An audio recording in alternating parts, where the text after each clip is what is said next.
Okay, so color commentators, play-by-play guys, tier list.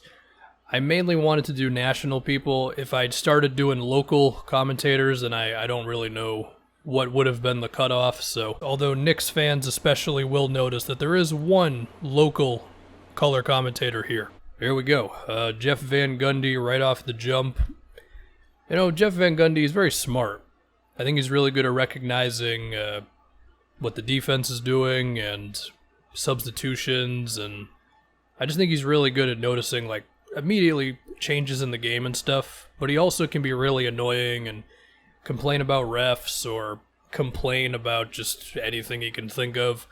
So I guess kind of like a B. Like sometimes he's really, really good, sometimes he's really, really bad. So I guess overall about a B.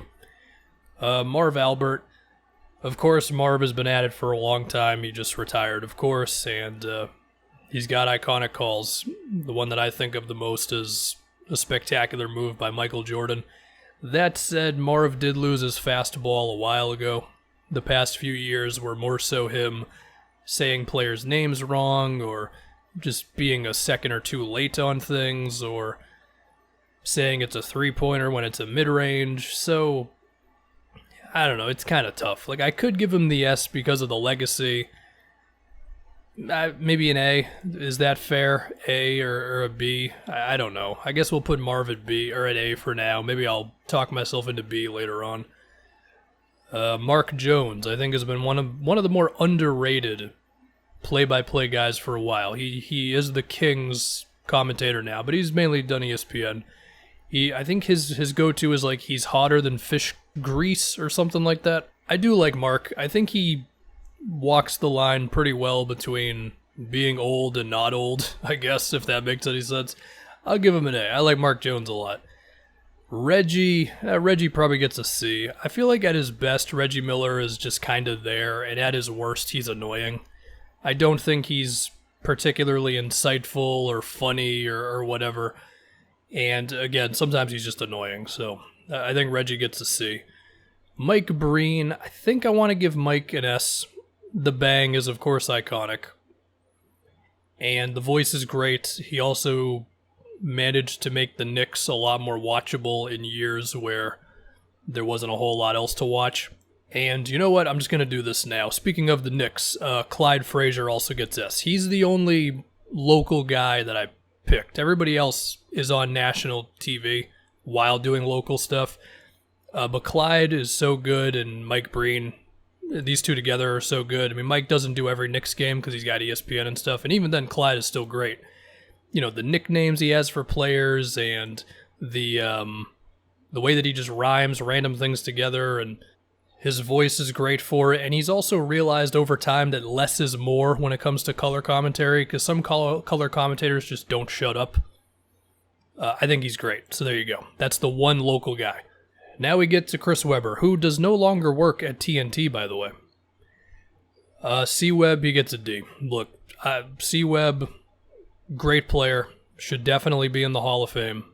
Unless they finally gave it to him, I don't remember. And I think he's a really good dude.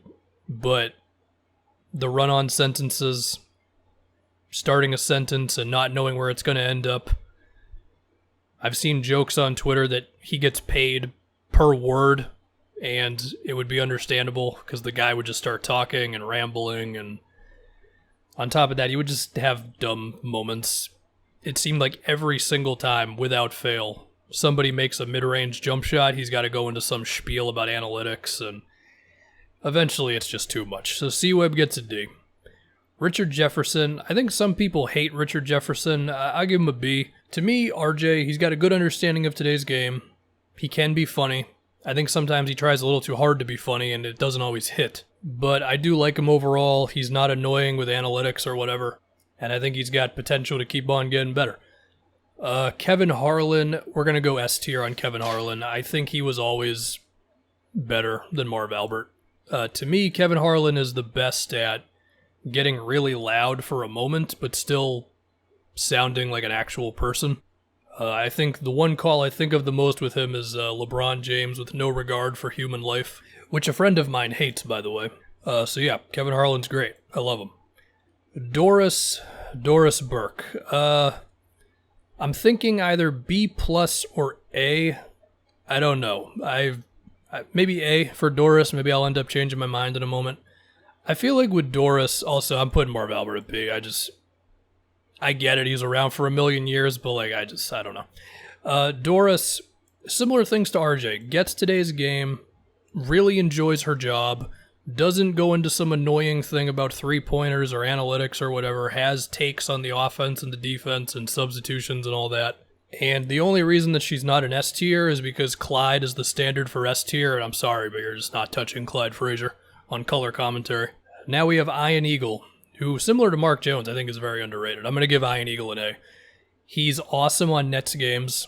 Similar to Kevin Harlan, he's really good at the get really loud and still have something to actually say thing.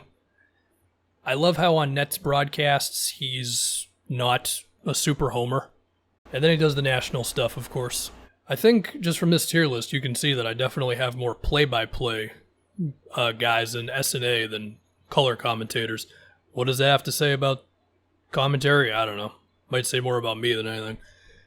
Mark Jackson. I think a lot of people would put Mark Jackson in D. I'm going to put Mark Jackson in C just because he's not as annoying as C. Webb was. You know, Mark Jackson, it's only so many times you can hear hand down, man down, mama, there goes that man, LeBron's wife is hot. Like, eventually you just kind of get tired of it, you know? And finally, we've got Hubie Brown. So at one time, I do think Hubie was like S to A tier.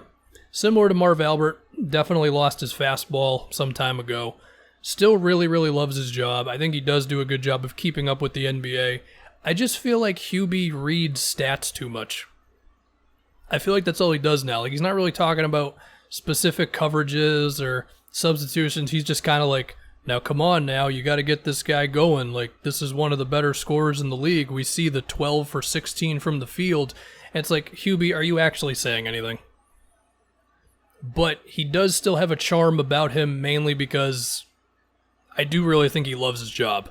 And I feel like that goes a long way. So Hubie still gets a B. So, yeah, there you go.